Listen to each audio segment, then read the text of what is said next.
So I went in shorts, and then the lady stopped me. It's like, oh, I'm sorry, we have a very specific dress code. And she pulls out a pair of communal pants. No. Yes. Oh, God. Yeah, so she gives me the communal pants, and I don't know why she felt the need to remind me 3 times that the pants go over your shorts, sir. Uh-huh. I'm like, what? The food was great, though. Oh, well, that's good. Consolation.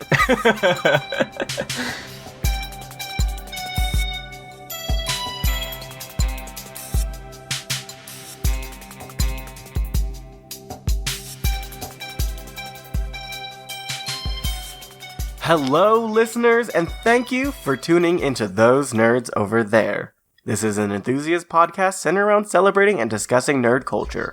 We're your hosts. I'm Alan. And I'm Sal. Sal. Yes, Alan. Hello there. Oh, no. You need to stop. So this past week, Madison, my lovely friend, if you're listening to this, hi again. Hello. Hello there.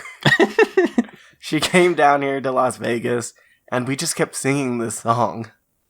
Oh. Did you actually listen to the real song? Yeah, no, we put it on because at one point when it was the line that, like, don't waste your time on me, like that one. Yeah. She said something to me to the effect of, like, oh, there's not enough oy oy oy oy in your oy. I'm like, what? I'm like, what are you talking about? She's like, that line, something about, like, British being the oy oy oy oy. I'm like, oh my, I just lost my mind at that point. That's hilarious. For anyone who doesn't know, he's talking about the Blink-182 song, I Miss You, right? Yeah. Yes, I am. Oh man. That's fantastic. Yeah, we were in the Vons just looking for Jell-O, and just like we would just randomly break out in this song. Such a classic. Was it? If you've never heard this song, go watch the Drawfee episode on emo lyrics, because that's where I first heard this. Yeah, that's a good representation of emo music. I showed Sal that episode because I wanted to know. I wonder, is he gonna know all 3 songs from this episode? And Sal, I knew all 3 songs. Yes. Oh, Sal. It was pretty great, though. Anyway, happy late 4th of July. Yay! I hope your guys' 4th of July was great. I was streaming. It was a Thursday, so... I saw it. Everyone started streaming all at once. I'm like, well, this is gonna eat up my bandwidth. Oh, interesting. After the fireworks, or even during the fireworks, after you've eaten and stuff, it's kind of like, well, what do I do now? Let's stream!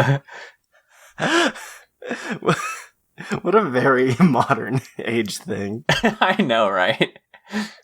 So, yeah, that's what all we did.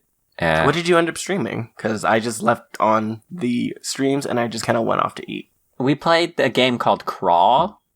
Crawl? Oh, okay. I remember y'all advertising for that. Yeah, it's like a pixel roguelike dungeon crawler where it's a multiplayer game where someone is the hero and the other people take possession of the monsters. Oh, jeez. And if you kill the hero, you become the hero. And so you're constantly fighting over who gets to be the hero and level up and stuff. So it's a fucked up version of, like, reverse tag? Yeah. It was pretty fun. So, but then I left because I had to work. Aww. Yeah. We also went to the wine store because we wanted to try wines. And, oh my god. You know, Yes. I say I like wine until I taste bad wine. Do you like wine? Yeah. Oh, I did not know that. So, we had some pretty bad wines. Like, oh man, they were horrendous. And I didn't stay long enough to get to the good ones. Wait. Like, they gave you bad wines on purpose? Nah, we were like, oh, this wine looks good. Let's buy this. No, okay, so you guys just bought random wines. You guys didn't go to, like, a tasting or anything? Yes, this is correct. Oh my goodness, Sal. Don't judge me. There's a process. Semantics. So I had some bad wine, and we didn't get to the good wine. Because we know some good wine, so we did buy that, but we wanted to save it till later. But I had been drinking bad wine, and I was like, oh, I have to drive home, so I can't get to the good ones. So that was unfortunate. Great 4th of July, so. Yeah, 4th of July, America. I didn't do much for my 4th of July, actually. I just kind of did touristy stuff, because I got a friend in town. Oh, nice. Yeah. Oh, yeah, also, the earthquake was that day. Oh my goodness, that's right. I slept through that earthquake. Oh, goodness. For me and Sal, this was like our first earthquake, and we were kind of mesmerized by it, so forgive us if we sound a little, like, inconsiderate with what actually happened. Yeah, because apparently it was, like, a decent-sized earthquake. Yeah, the first one was like a 6.6, and the second was a 7.1. Yeah. So it happened both times the first time was in California, and then the second time was in Bakersfield, which is, I think, between here and California. I don't remember. Well, both were really close to Ridgecrest, which was, like, close to the epicenter. Yeah, so California and Nevada felt both of them. Even parts of Arizona. Oh, really? Yeah, that's how it's pretty insane. Yeah, so hopefully everyone, I mean, I didn't hear any bad news, so hopefully everyone was safe, but it was our first time experiencing it, and it was very surreal. To say the least. I think it still hasn't quite hit me that an earthquake happened. Yeah. Being in Vegas, I just assume nothing bad happens here. So to have, like, a natural disaster happen, I was like, oh, nothing is safe. But this is an earthquake podcast, so let us go to the nut jar. Yeah, this is actually a podcast where we worship false gods. I mean, celebrate nerd culture. For our first-time listeners, this is what we call the nut jar. It is a jar that we filled with listener-submitted questions that are just these really kind of fun, dumb questions that range from, like, what's your favorite anime to who in the Pokemon group do you think will go homeless? If you want a shout-out on the show, feel free to send us, these fun questions to our Twitter at ThoseNerdsCast or our email thosenerdscast@gmail.com. If you do, feel free to include some kind of, like, social media tag so we can give you, some traffic. Send other cool people towards you. All right. Yeah. Without further ado, we'll pay you in exposure. Oh God, Sal. Oh man, I hate that. I really do. I'm sorry. I'm still salty about things that happen on Twitter. Anyway. No, I mean for good reason. Yeah. Oh, okay. So this week's question comes from one of the artists I got to meet at Amazing Las Vegas Comic-Con. Hey! You can find him on Instagram at The Dominic Glover, TheDominicGlover. He was the one selling those really good, like, portrait shots, and I bought all of the Bob's Burgers images from him. Yes. I don't know if I should post a picture of the way I set it up in my room, but you know that awkward wall space above your closet? Yeah. Yeah, I put all the portraits there, and I'm just so happy I got to utilize that wall space. Yeah, no, when you told me about your plans to do that, like, that's genius. Thank you. It's finally something that that can be utilized for. Heck yeah. Heck yeah. But the Dominic Glover, you check out his art. He's got some really good full bodies too. I really wanted to get the Batman Who Laughs. Ooh, nice. Yeah, but he asks if Bruce Wayne ran. Oh my goodness. If Bruce Wayne ran for president, who would be his opponents? So, who would Bruce Wayne be going up against in a run for presidency? This kind of a tangent, real quick. Please. Was because I've been reading the Batman Who Laughs. By the way, I'm reading the Batman Who Laughs. One of the plot points is like there are multiple dimensions of Bruce Waynes that gave up being Batman. Yeah. And one of them became the mayor of Gotham. Oh. Yeah. Is he a villain too, or he's just a person? No, he's just a person. He's not a hero. Well, a hero to the people, perhaps. But the idea was like all these other Bruce Waynes that gave up on being Batman are happier versions of Bruce Wayne. Except the evil ones. No, apparently even they are happier than... Poor Bruce has like the most brutal life. But this just kind of reminded me of that real quick. All right. Opponents. And shout out to all the... I don't know if this dude in particular, but most of the people that we met at Las Vegas and Level Up are at Anime Expo as of today. So... Oh, that's right. And I hear that they're making pretty good money, so... Oh, thank goodness. Yeah, all them weeb monies. When we originally asked for this question, you know, the immediate thought I had was just the Penguin. Oh, really? Yeah, well, who did you have in mind? I mean, the immediate easy answer, I think, is Lex Luthor. Lex Luthor, but that's more, I don't know. Because he becomes president. He does. I guess, okay, I was restricting myself to Batman villains. Ah, I see. Don Falcone, or... The Mafia boss? Yeah.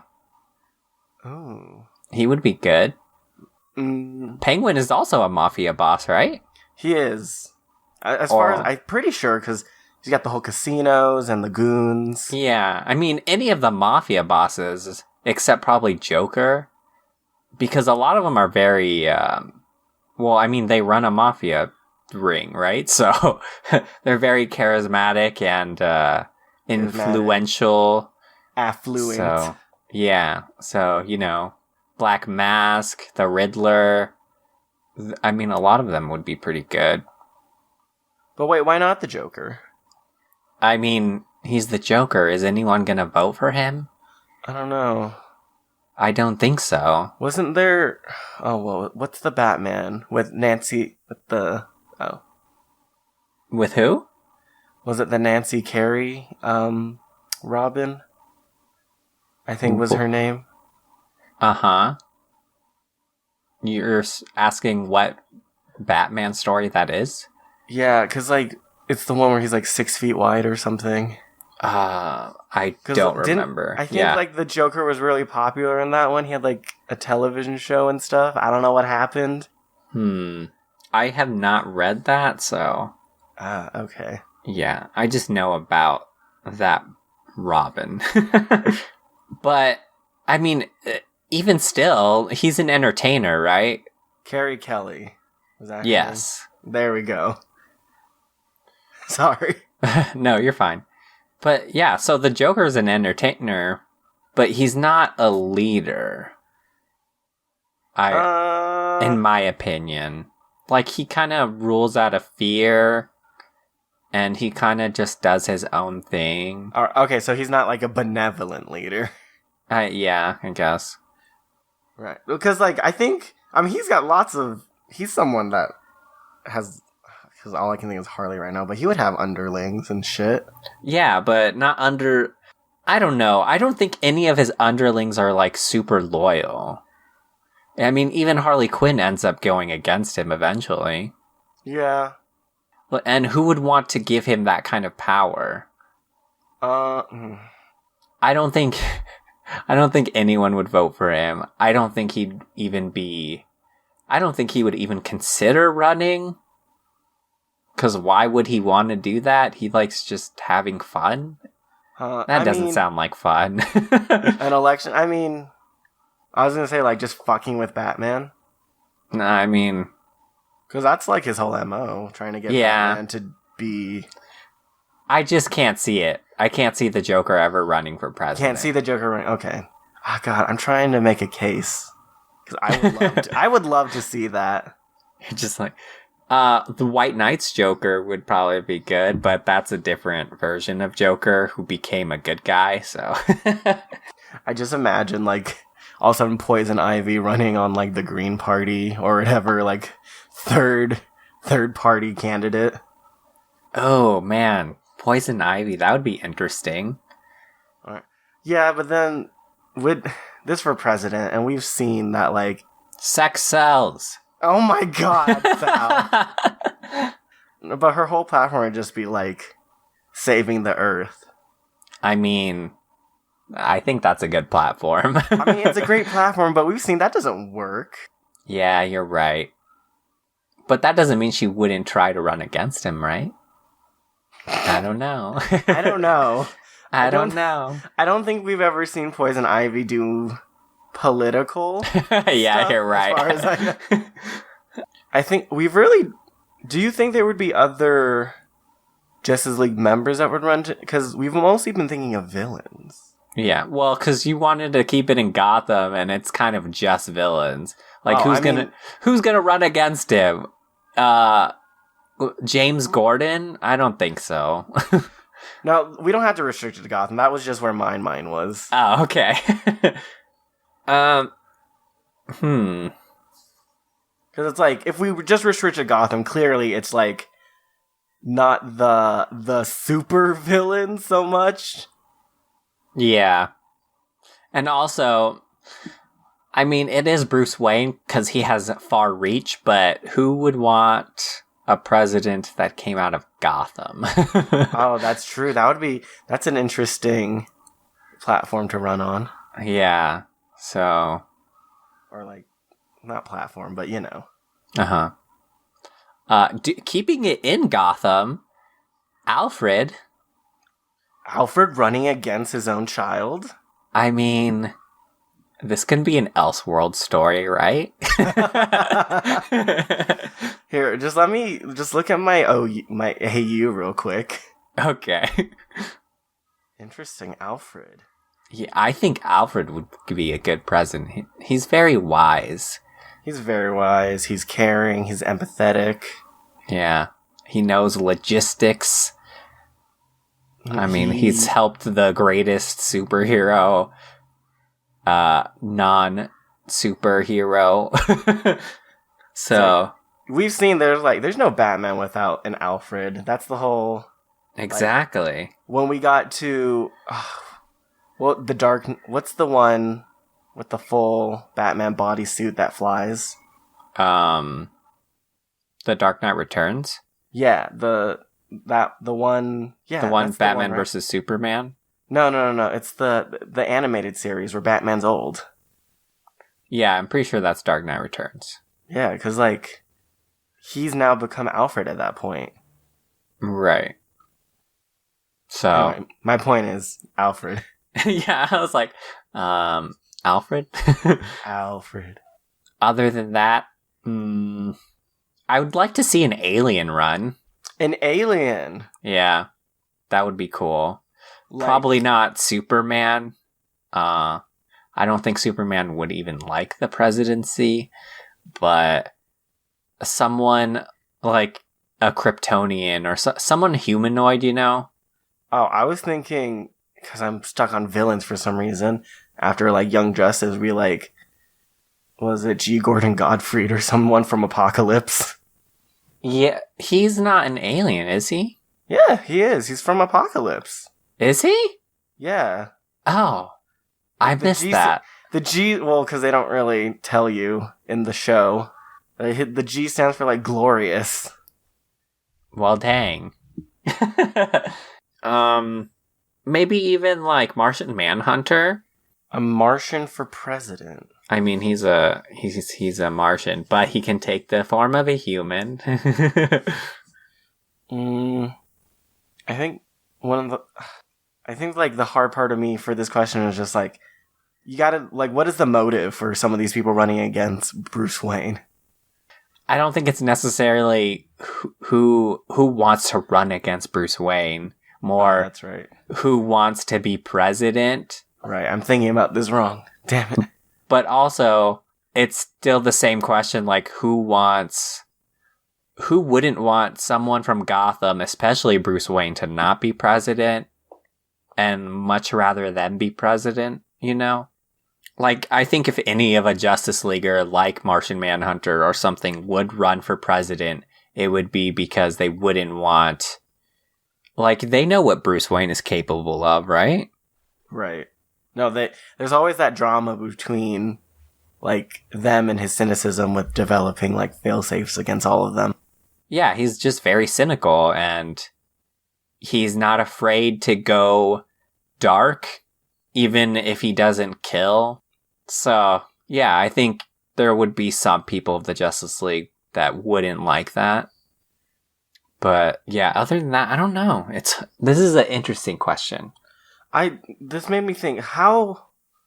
I don't know, because the only one I thought it was Black Lightning, because he ended up becoming president in the Injustice universe. How often do the DC universe people get involved in politics? Like the heroes. Well, that's the thing. All the villains are corrupt. Yeah, that's the thing. The heroes don't usually. I think it's usually the villains that do it. Which is funny, but yeah. I'm having a hard time thinking of some. So, what about Wonder Woman? Running against Bruce Wayne? Yeah. They're usually at odds with each other, I think. Are they? Aren't they usually depicted as being together? Like together? Okay, maybe just Justice League Unlimited. I think so.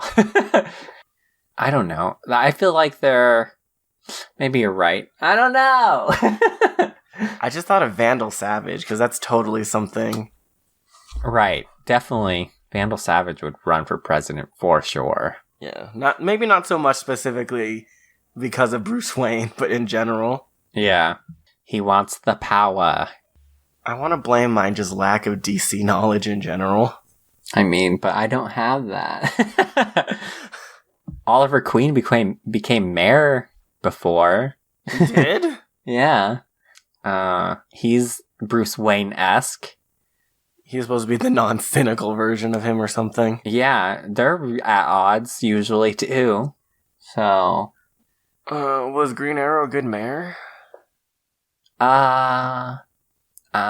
Probably not. Oh. He was... No. But would, like... I don't know if Green Arrow would run against Batman, though. Or Oliver Queen against Bruce Wayne.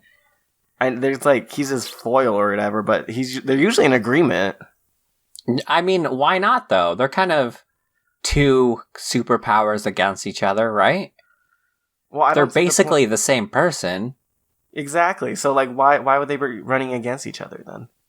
I don't know. Who wants it more? God, I really hope people, we need to talk about this on social media. This one is a thinker, and I think we spent too much time on this already. Yeah. Let us know who you think would run against Batman. For presidency. I think the whole political... Because, like, heroes in politics. Yeah. It's always so... They're not a part of that, and if they are, it's like... They're usually against the politics. Like, we see, like, in Civil... I'm going to Marvel. Like, Civil War, the whole, like... You know, Captain America saying, like, oh, you know, heroes and bureaucracy. It just shouldn't mix like that. Yeah. I mean, even same with Young Justice. You see that, too. Oh, that's the whole point that team exists. Yeah. So it's really difficult to say. But, yeah, let us know. Please, throw us a curveball so we can be like, oh, yeah. It's like, dang, Mr. Glover, you've made this difficult. But thank you. Thank you for your question. Also, do check out his art, people. It's very good. And I think he's like officially licensed with Marvel or something. Ooh. All right, on the heels of that pondering about politics and superheroes, we wanted to take this moment to thank our patrons. Thank you, Eloy. Thank you, Johnny. You know, it's thanks to their contribution that we get to take this moment on our nice Saturday and think about this really interesting question. So thank you. Thank you. All right, Alan. Hi, Sal. You don't sound excited. I need you to be excited. It hurts, Sal. It hurts so much. Oh, no. It just hurts. Okay, well, that's not good. What did you get excited about this week? I would say it's a form of excitement. I binged Stranger Things 3 on my 4th of July. That's what I did on my 4th of July. Hey, let's go. I binged Stranger Things Season 3. And you're gonna ruin it for me. Yes, I just found out Sal has not finished watching the season. And I'm going because who watches it all in one day? Me, damn it, and the majority of Netflix subscribers. Well, no wonder why I canceled my account. But yes, listeners, just spoiler warning, I can't not talk about what happens in this season. Okay, I'm still processing this, because it was only 3 days ago after, and I've written just the final quote from the show, and I'm going to read it to you, Sal. Okay. Because when life hurts you, because it will, remember the hurt. The hurt is good. It means you're out of that cave. And I know that means nothing to you right now. No, that's a good thing. But also, that's unfortunate. That's gonna get dark. It's just, there's so many moods from this season of Stranger Things, and it's all good. Like, I'm broken up, but I think that's like a good thing. Because it was like, it's a good kind that they were able to get me to fucking feel these things for this show. So you would say it's a really good season then? I think it's a phenomenal season. Okay. Well, that's good news. So ranking the seasons real quick. I think, if I put them in order, I think it's a little doing them not justice. Because if I put season 1 at the bottom, it's still a really good fucking season. So just saying that real quick. Right. But honestly, season 2 and season 3 are tied for me at the moment. I can't make a judgment call quite yet. Sorry, I'm still a little too emotional. I can tell. All right, let me give you a little taste of where I am at emotionally and mentally. Yes, a taste. Yeah, because the biggest reveal, Sal, I don't know if you want to cover your ears, and listeners, if you're still here, I hope you've seen the season. Hopper dies. Well, crap. And I was so fucked up by Hopper's death. I was in absolute shambles. I was in tears. Oh, no. That after the show, I was obsessively searching the internet for the Hawaiian shirt Hopper wears for half the season. Oh, man. At least I don't know how it don't tell me how it happens. And no, I won't. I couldn't find the shirts out. I couldn't. Aww. And then, so what, after that, I was so desperate, I went to Etsy. And, Did you find the shirt? No, but, I think I was so sad, I ended up buying a candle that was Jim Hopper's scent. Nice. I bought a fucking candle. It's just cigarette smoke. Exactly. It's coffee, deep woods, and tobacco. Oh, nice. Oh my god. And then after that, I also ended up drinking a beer, and putting it on my Instagram story and tagging David Harbour. I'm sorry, Mr. Harbour. Pour one out for the real one. Oh my god. I hate beer, so, Sal, you know this, so you know, that's just a crazy thing I did. That's just dedication right there.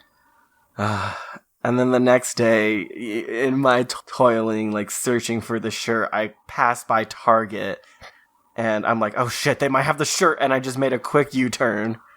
And I mean, they didn't have the shirt. And I ended up buying a cork board. And when I got home, I made a Jim Hopper mood board. Oh man. Talk about emotionally invested. Yes, my heart is just in pieces after the loss of one of our best TV dads. He's such a good dad too. Man. So I've only watched episode 1. And so now I know that this whole thing with Hopper is foreshadowing. I'm sorry. And the whole internet is like in denial about like him dying, and I'm at a point where I'm like, you know, in Avengers when I realize I have this problem where I say the actor's name when I'm supposed to say the character's name. Yes, Hawkeye, and that gets me in like kind of predicaments, like in Avengers when I said, oh, Scarlett Johansson died. She didn't die. Did you know Scarlett Johansson died on set of Avengers? Anyway, so Hawkeye, when Hawkeye says, don't do that, don't give me hope, that's where I'm at right now. Oof. My heart can't handle it if this just turned out to be, haha, he didn't die. So you're at the bargaining? No, you're past that. I'm like trying to force myself into acceptance. Yeah. Man, those stages of grief though. Rest in peace. But, well, I have that to look forward to. On to a better note, I guess. Yes, on much more lighter notes. This season has some, you know, like earlier when we got the Stranger Things season 3, I was hoping for like such and such, remember? Yes. And that was a horrible description. I'm sorry. I'm just frazzled. Well, I think one of the best things about Stranger Things is the character chemistry. And this fucking season killed it. It helps that so many people are paired up.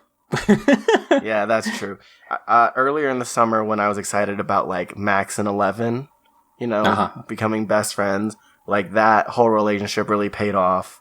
Once they start hanging out, you really get to see like Max. It develops Max as a character, and I'm a little sad that Max, a character of season 2, has gotten more development than Will, who I still want to see much more from because Noah Schnapp is an amazing actor. That's so tragic. I kind of had a feeling because so at the beginning of this, in the first episode, you see that he's starting to remember and kind of he knows that something bad is happening. Mm-hmm. And that really like saddened me because I was thinking, oh man, they're just going to use him as a plot device again. Oh my god, yeah. But let's not focus on let's focus on Max, because like, she's really standout. They made her like this super strong character, and she's super there for 11. Like their whole dynamic in this season ends up becoming this super fun like friendship, because Max just takes 11 out and has fun at the mall. Starcourt Mall has it all. And really helps like 11 understand, or like there's that thing about self-identity, right? And one of those things we see in written relationships is like you lose yourself when you're with someone else, right? Right. So we really get to see 11 trying to figure out who she is. And that's thanks to Max. Yeah. That's cool. And just 11's character development between these 3 seasons have just been phenomenal. So I just wanted to point that out real quick. It is like, it's one of those things, in the opening shot of the first episode, you see in her room, she's got that like, you know, learning English books, right? And I'm just like, man, this must be so interesting for Millie Bobby Brown to play this character. Like each season, she has to figure out, okay, where along in English learning is she? Right. Also, just seeing everyone cares about 11. She's like, you know, the person everyone wants to take care of in the show.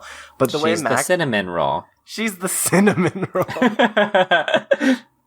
But it's, everyone seems a bit overprotective, right? Right.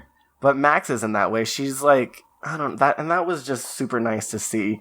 She's like caring, but not in the suffocating kind of way like everyone else kind of seems to. Well, right. Because she hasn't really been through as much, she kind of sees Eleven as just this strong character, not this vulnerable one that they witnessed in, like, the first season, right? So... I want to say yes, but I don't know if the others see her as vulnerable. Oh, Well, I guess they do. Well, I haven't seen enough.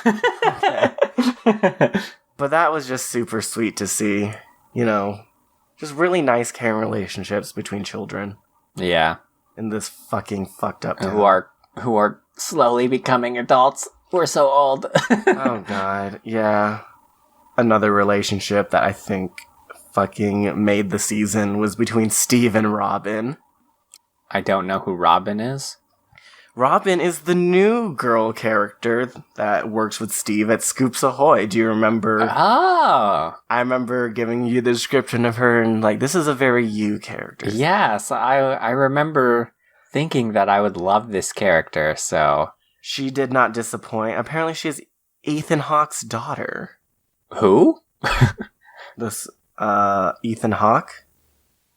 I was gonna say the skateboarder, but that's Tony Hawk. Yes. Who is Ethan Hawke? I believe he is an actor. Oh, okay. Well... Also, Uma Thurman's daughter. Oh, yes. I remember that much. Anyway, Mia Hawke, she plays Robin, and she fucking killed this role. She's like... I guess, I don't want to say the quintessential, grown-up nerd character. But that's I think that's kind of how she was supposed to present. And she's like, the person in high school, the nerd that's just borrowing from the show, Primitive Constructs of Popularity, recognizing that in high school, Right. All this cliquish stuff is nonsense. Oh, man, I love her already. Yeah, and she, and so that's her character, and then the interaction between her and Steve is just Steve learning, hey, how to be an adult now outside of high school, how popularity and all cliquish nonsense, how that's dumb. Yeah, and it doesn't work, well, to an extent. A part of it, high school never really ends, but, in the real world, air quotes as if I'm some fucking... Yes. That's not the important part. And then, it's just as Steve becomes to realize, how cool Robin is. Yeah, it feels like one of those characters that kind of never leaves high school, like those football stars, but has someone to show him that, no, you cannot be that person. Yeah, it's just, I feel like Steve's character between all three seasons just constant improvement. He was always learning how to be a better person. Yeah, I love Steve. I hated him the first season, but man, did the second season redeem him.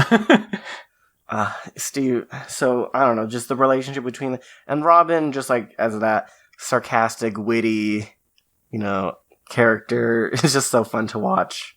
Yeah, and then, they just both get to laugh at all the dumb shit from high school. Nice. Man, this makes me want to binge it, but I know I can't because I have things I have to do and stuff. It's only 8 hours. You don't need to sleep. And I can only watch so many episodes at a time, too, so... And then the final character chemistry pair that really, really just tugged on my heartstrings was Joyce and Hopper, of course. Yep. Just this season... Oh, no, I just realized... Is she gonna lose another person she loves? Well, I already spoiled to you that Hopper died. But do they actually get in a relationship?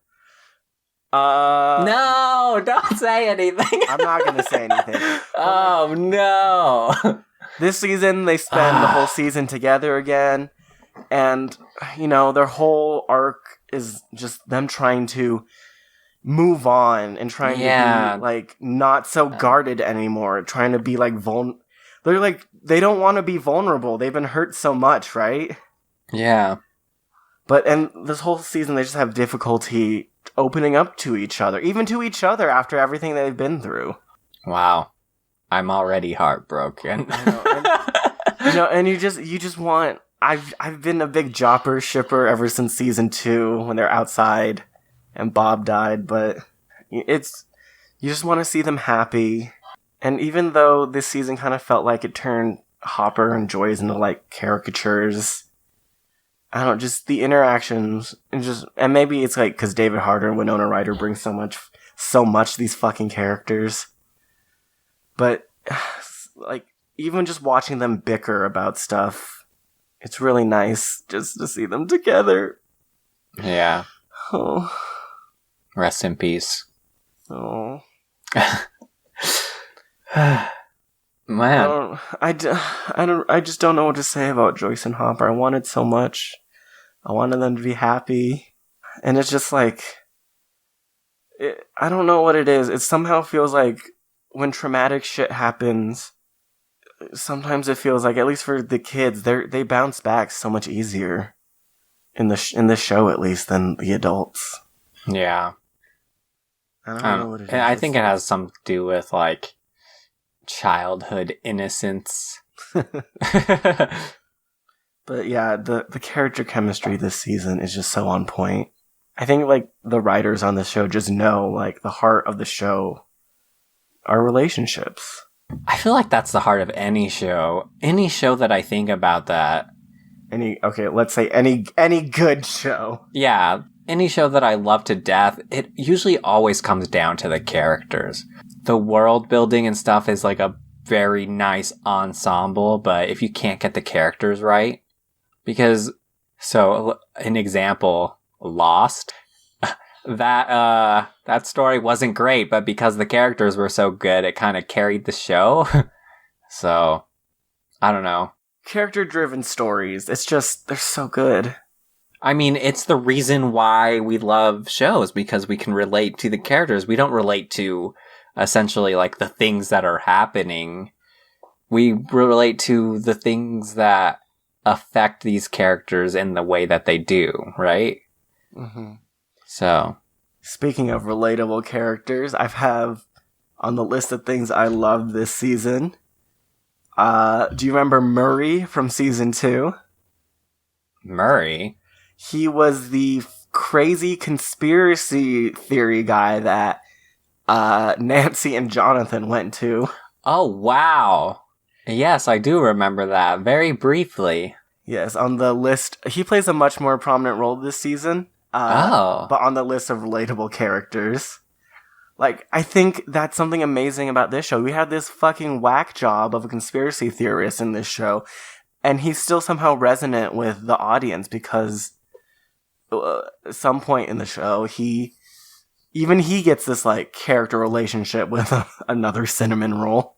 Nice. That just goes to show you, like, characters are more than just caricatures, right? Yeah, but Murray... Fucking the few scenes Murray were in last season were great, and he kind of does the same thing in this season where he's this savage ass character that when Joyce and Hopper are arguing, he's like calls them children and just tells them to like get together already. And I'm like, yes, please. He's us. Yeah, he's us. But more than anything, he's I don't know. He's great to watch, especially when he just like fucking savagely destroys Joyce and Hopper. He kind of reveals that Joyce is, ooh, she's a little nasty. I'm like, ooh, Joyce, you go, girl. Yes, spicy. Oh, God. Coming from us, we just sound gross. But do you also remember Lucas's little sister from last season? Yeah, I do. She becomes a much more prominent character this season. Oh. And oh my God, so fun. It's always fun to watch like young people be like the most competent character and just fucking destroy everyone else, even like our older children cast now. Right. Like, she is basically Shuri from Black Panther. Oh, wow. Yeah, it's, oh my god.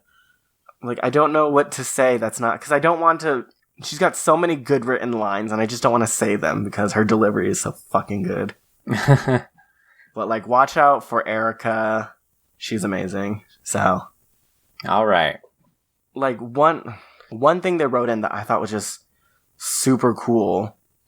You know, like, there's breakup scenes, right? And usually someone's right. One side's right, one side's wrong. Something like that, right? And then, so Nancy and Jonathan actually break up this season. Oh. Yeah. And I don't think, this is like the first time I've ever seen a breakup where both sides were right. Right. I think those are the best written breakups, too. Like, please tell me more. I would love more. But, you've seen from the first episode, they're working for this shitty newspaper, local newspaper, right? Uh-huh. And later, they end up getting fired from it because Nancy keeps pursuing the story. And they kind of put, into the narrative, like, the elements of the gender equality issue with Nancy being horribly disrespected at this job when she's very competent.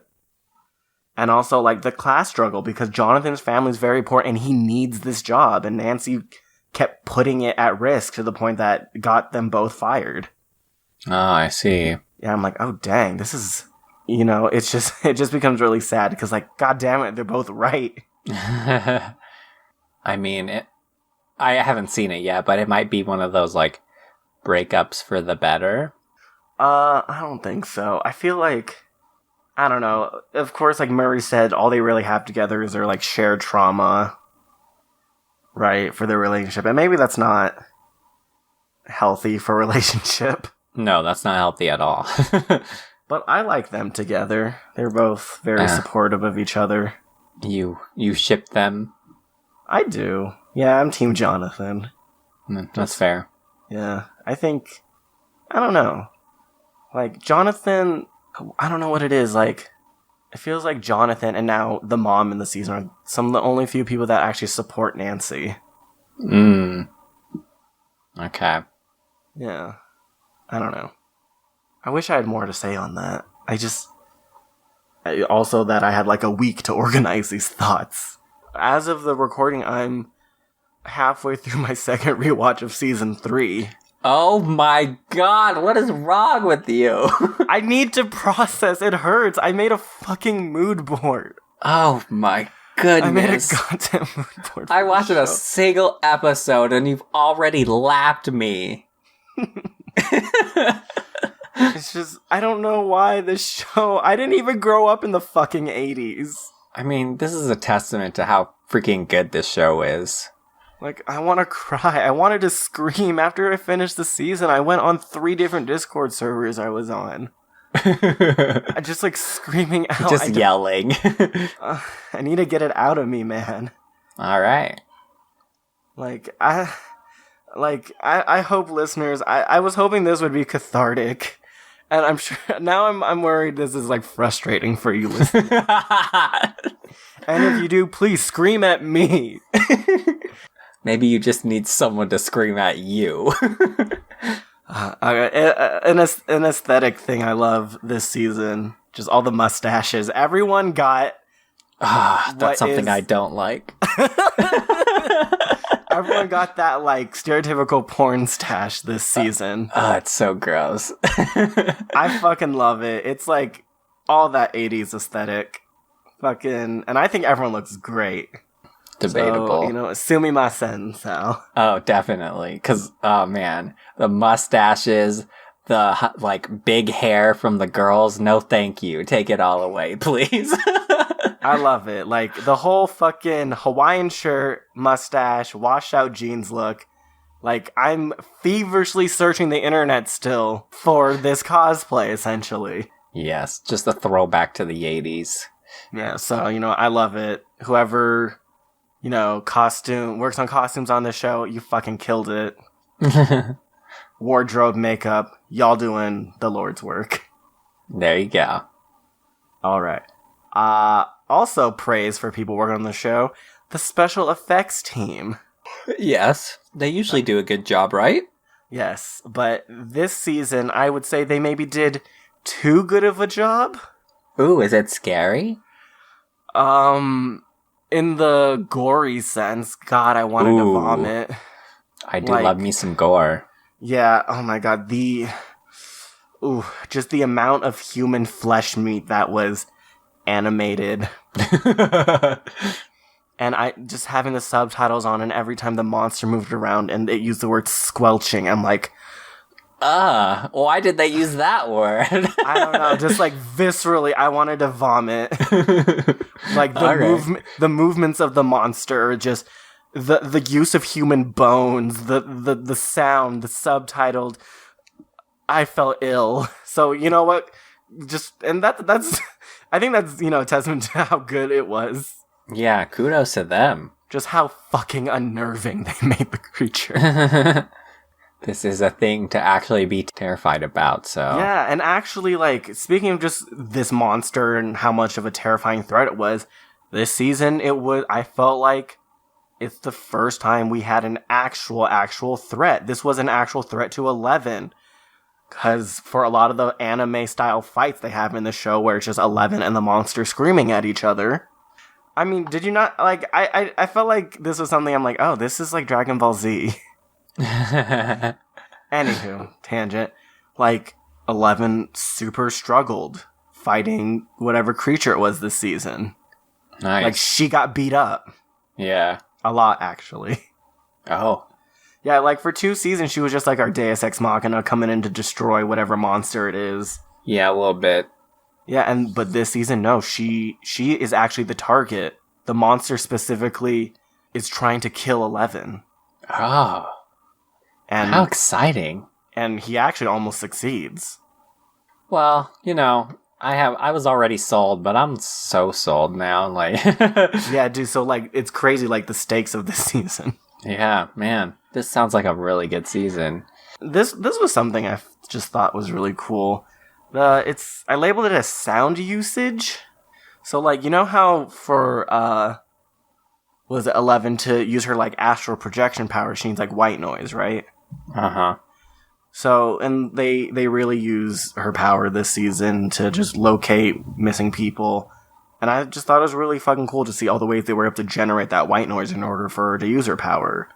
You had the usual, like, radio white noise and television that we've seen in the previous seasons. But they also, like, get really creative. They use showers, just turning on a bunch of showers and letting the water, hit the tiles. Oh, okay. Yeah, and then also just, like, going to a supermarket and opening all the freezer doors and letting the hum of the freezer, like, engine go. So, it's just... Yeah. It's those little details as sound design. I don't know. I just thought that was neat. That is neat. Yeah. Oh my God. Just what a phenomenal season of television. I don't even know. I don't like the words. There's not words I can come up with to do this season justice. Like everything it's gotten me to feel. The things I'm still fucking feeling right now because I'm not over it. Yeah. So I don't know, I guess all I can say is just like thank you to everyone that worked on the show, the actors, writers, literally, like I said, sound design, FX, costumes, everything. I don't know, thank you, because you made my summer. Hey, I like that. That's a good happy note. It's all downhill from here. Cynicism. Just kidding, Fire Emblem comes out this month. Fuck yeah, we got 2 more weeks. Alright, my apologies if you have to cut through. I gotta sort through all that rambling. Alright, you ready? Yeah. Sal? Yes?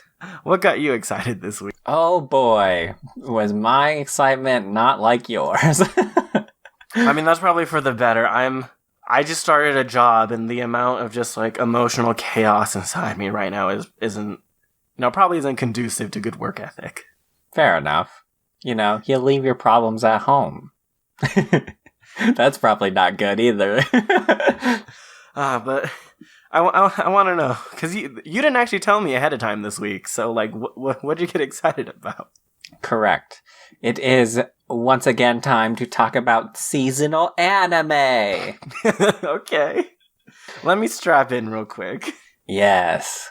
So, this being the summer season, which usually means that there's going to be like a lot of action anime and anime that has to do with summer, like swimming and water. Keijo. Yeah.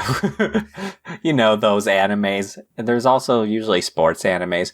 I would say the best animes come out of the summer, but anime's been killing it recently. And there's been just standouts from every season, so... Which has made watching anime all the more difficult. Oh, yeah. But today I want to talk about 2 anime in particular. Ooh. One I'm very excited about, and the second one I'm not that excited about. I just want to see your reaction to it because, Okay. Oh boy, it's a doozy. Okay. Alright, so I'll start with the weird one first. So you know what isekai is, right?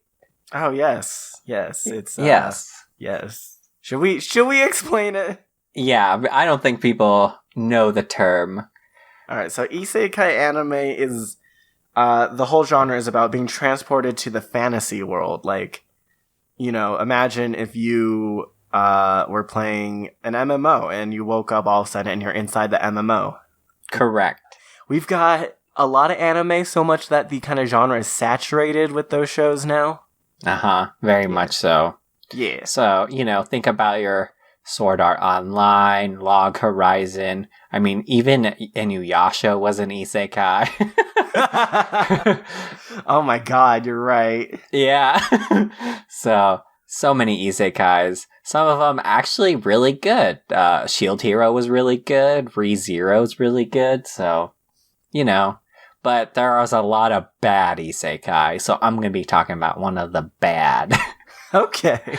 So imagine you're transported to another world, right? It's a fantasy kind of MMO world. So very standard. Now, imagine you were transported there with your mother. And she's also super overpowered as heck.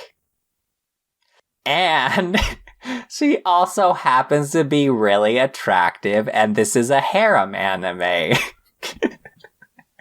And yes, you are related by blood. Sal, where are you going with this? So allow me to introduce you to the anime adapted from none other than a light novel with the very aptly named title, Do You Love Your Mom and Her 2-Hit Multi-Target Attacks? ? What is this?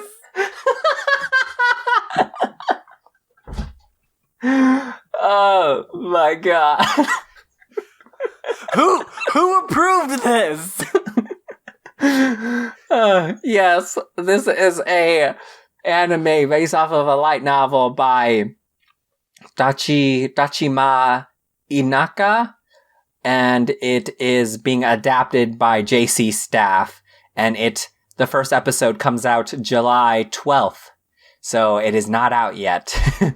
But oh boy, is it a doozy about a character that essentially falls in love with his mother in an isekai world. So yeah. I can't even look at my mic right now. Yeah, you think you've seen everything, right? But they always hit you with these good ones. I think I like living in the bubble. I was safe inside. And now I'm out here, and it's not safe. It's not safe, so. It's not. What has anime become? Anyway, that's that. If you want to check that out, why?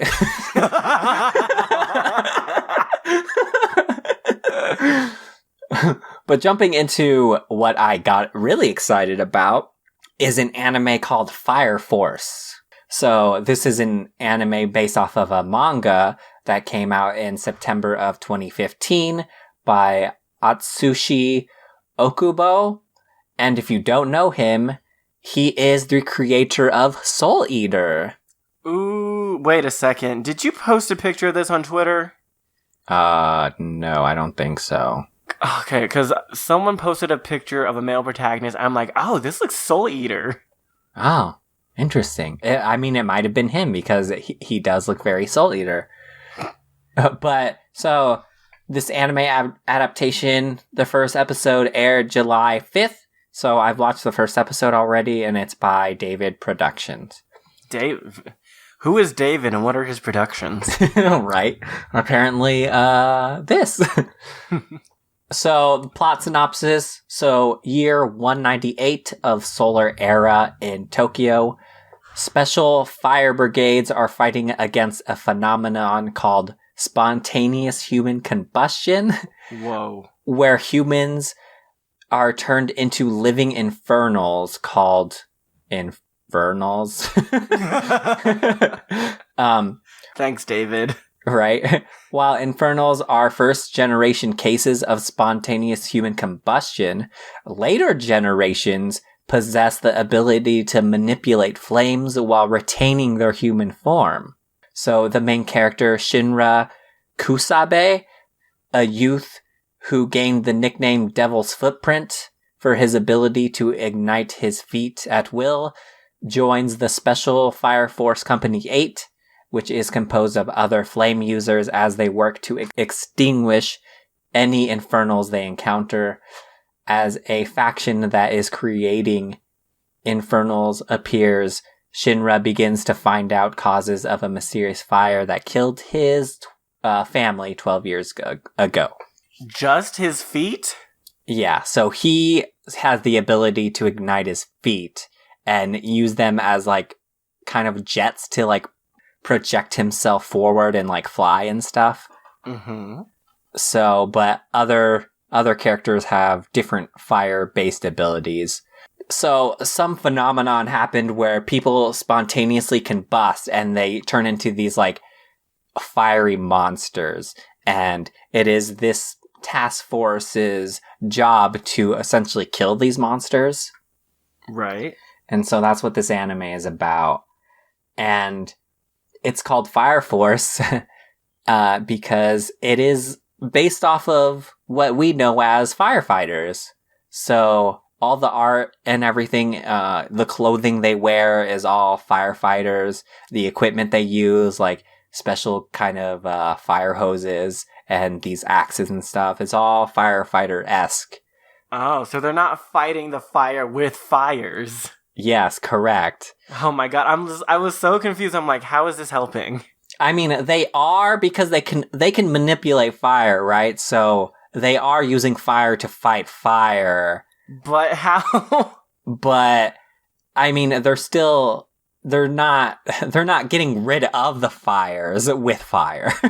Okay, I'm like, David, this isn't how fire works. Yeah, they're stopping the monsters with fire because the only way to stop these beings is to, you know, be as powerful as them, right? Because you have to kill them. You can't just extinguish their fire. Right, there we go. Yeah, so yeah, right off the bat, it's actually really good. It's definitely, you can see the Soul Eater flair this guy gives to animation. So you see, like, you know, the razor sharp teeth of the characters and the monsters and how they look, because Soul Eater has this very kind of Halloween-esque kind of feel to it, you know? Very Nightmare Before Christmas. Yeah, so they have a lot of that kind of animation. And the Soul Eater's fight scenes were always spectacular, and these seem to be doing the same job. So, you know. Oh, I was gonna ask that.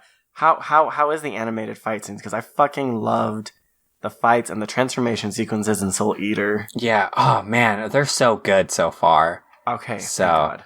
Yeah, you only get like 2 like fight scenes, but I mean, they're great. It's only fine. the first episode, right? Yeah, that's fine. Most of Soul Eater was like studying for exams. Yeah, and they have these kind of because this dude moves very fast on his feet, right? Right. So they have these kind of tracking shots that reminded me of Demon Slayer. Ooh. So I feel like that's a good indication that the animation and the fight scenes are going to be really well choreographed. Dang, David. Maybe I shouldn't speak so... joke so much about him. Right? So, yeah, everything about this looks good so far. The main characters in particular are a pretty strong standout. I mean, Soul Eater was very known for their characters, and I think they're doing well on this one as well. The main character in particular, Shinra, I hope I'm pronouncing that right. Well, we're gonna get you some Japanese classes, Sal. Right? I need them. So his kind of whole backstory gets displayed in this first episode, but in a way that it doesn't seem like you're kind of, just dwelling on a backstory and nothing's happening. Mm-hmm. So when he was a kid, before this whole phenomenon happened, he wanted to be a superhero. And, he had a mom that was very supportive of him. It reminded me a lot of My Hero Academia, actually. Okay. But this thing happens where people start spontaneously combusting, and that happened to his mother. Oh. And so his mother and his whole family die in this house fire, except him, because he develops these powers. But the people around him, like his neighbors and his other family, because he has these incredible powers, they think he made the fire and killed his parents because they don't know what actually happened. Wait, hold on. I'm holding on. Wait, but they know that... Oh, wait, this like at the inception of this phenomena? I think so. Okay, I'm like, because these people know about this, like, thing. Why would they blame the child? Right, but he was the only one to come out of the fire alive as well. Right. So they don't know what happened. They just know that he has these powers. And so he got nicknamed Devil, or the Devil's Footprint, or whatever.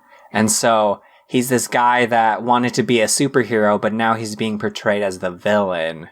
And so this is why he joins the Fire Force, because he wants to save people from this thing that caused him so much pain and use his powers for good. That in itself is already has me sold on the whole thing, because it gives me My Hero Academia feels. Yeah. And I love that show to death. That's like a Shinzo from My Hero Academia. That's why people love him. Yeah, so it's a very good thing. Shinra also has this kind of quirk about him, which is funny because I said, yeah. When he's nervous, scared, or anxious, he tends to smile instead of what normal people would do. I do that. And because, he has those razor sharp teeth, and he's like the only person in the show with them, he smiles in weird moments, which gets people to misunderstand the types of emotion that he's trying to convey. So it gets him in these awkward situations. And, the creator of Soul Eater is very well versed in these comedy moments. And so they're done very nicely here, especially because it kind of gives him this in to make this awkward moment. His whole team so far has been pretty great. One of the characters is actually a priestess. Priestess? Apparently, religion is a very prominent factor in this show.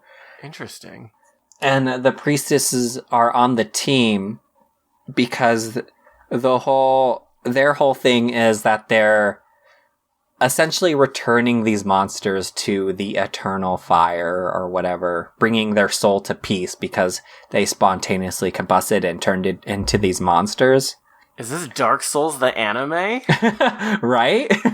So they're there to give these people that have lost these loved ones and stuff to these essentially going mad with power and turning into monsters to give them peace of mind and, set their soul free or whatever. So they have that, and then he has other characters of the Fire Force that can also manipulate fire, and their powers are pretty cool. And they all have these kind of archetypes where the captain is very happy-go-lucky, and the first lieutenant is like a very hard, calculated person, and they have the girl that is very awkward. So, you know, already all the characters stand out pretty well, and I'm just very looking forward to what this story has to offer, especially because when you get the backstory of what happened in the fire, Shinra tends to believe that it wasn't just his mom that spontaneously combusted, but that there was also another monster in the room, and it wasn't one of his family members. He thinks that that might be some kind of cause, so he's also trying to work out this mystery too. I'm not really sure what to say here. It just sounds like if there was a checklist for things I want in anime, we've got, first off, Soul Eater, like, spirit in there. Yep. So, like, immediately animation, art style, humor, writing, all of that's fucking a go. But then you're talking to me about, like, his motivations and how he wants to save people, you know, with his power. And that just, it's that tension I get from watching My Hero Academia, you know, that hopefulness that you want to do good too. Yeah. Is this on Crunchyroll or Amazon? Crunchyroll. Oh, thank goodness. I know. Anytime something's on Amazon, I'm like, I have to go through hurdles to watch this. But yeah, catch it on Crunchyroll. It is out now. And that was essentially all from the first episode. So, I'm glad you gave me the palate cleanser of the mom isekai before going into that. Right? Otherwise, I'd be still reeling from the Stranger Things thoughts. You're welcome. But yeah, that's what I got excited about. It seems to be, I mean, I've heard good things about a lot of other anime too this season, so it seems to be a very good season of anime, and I think this just perpetuates it. I don't know if that's the right word, but it's going to be a good season. I love the show so far. It's done by the creator of Soul Eater, so I mean, you can't go wrong, right? So if you've never seen Soul Eater, go watch Soul Eater. Yes, definitely. Or at least the first half. Yeah. Sorry, Soul Eater's actually one of the ones I actually read the manga for. The Soul Eater's great. They didn't adapt the latter half very well, though. Well, they pulled a Full Metal Alchemist and just made it up. Yeah. I mean, Soul Eater's one of the animes that needs a brotherhood treatment. Oh my god, I would kill for a Soul Eater 2. Yeah, so. Or Soul Eater whatever. Yes. That was what we got excited about this week. Holy hell, July starting off. So strong. Holy god, I can't even. I might not make it to the end of this month, so. Alright, but thank you, listeners, so much for joining and enthusing with us. If you like what you heard, consider sharing it with a buddy so you can nerd out together. I mean, and if not a buddy, just scream at me. I'm gonna be processing for a while. It's just how it's gonna be. If you'd like to help out the show, a review on our iTunes or Stitcher pages, they go a long way towards podcast visibility. If you have any recommendations for the show, feel free to put them in the comments of our SoundCloud page. If you want to see pictures from our recent Amazing Las Vegas Comic-Con coverage, or just see our faces, or me freaking out over Stranger Things, you can check out our Instagram. If you like what we do here on Those Nerds Over There, and, want to help out produce the show, then maybe consider becoming a patron. It's thanks to the support of our patrons, hi Eloy, hi Johnny, that we get to make this show. And if you want a place to hang out with us, then feel free to join our Discord. We have dedicated channels for topic discussions, show improvements, nut jar offerings, mad ramblings about Stranger Things Season 3. Links to all these pages can be found on our website, thosenerdscast.wixsite, that's wixsite.com/home. Sal, do you have anything to plug? So if you want to find me on social media, I'm at Salzik on Twitter, at Mr. Salzik on Instagram. Salzik on Twitch, which I've been streaming again, so yay. Suspiria N Friends, the letter N, on Twitch as well. I stream with him on Thursdays nights at 6 p.m. PST, and then on my blog, gotamoment.com. And you can find me on Twitter at Arielize_. And I do not post much. But I realized I posted 2 things last night. So disregard that. It's a good way to get in contact with the show too, or you can contact us on Twitter at ThoseNerdsCast. Thank you again so much for joining us. Thank you for enthusing with us. It's going to be a crazy month. And we'll see you again next Wednesday. Goodbye. Bruce Wayne 2020? Yes, I love that.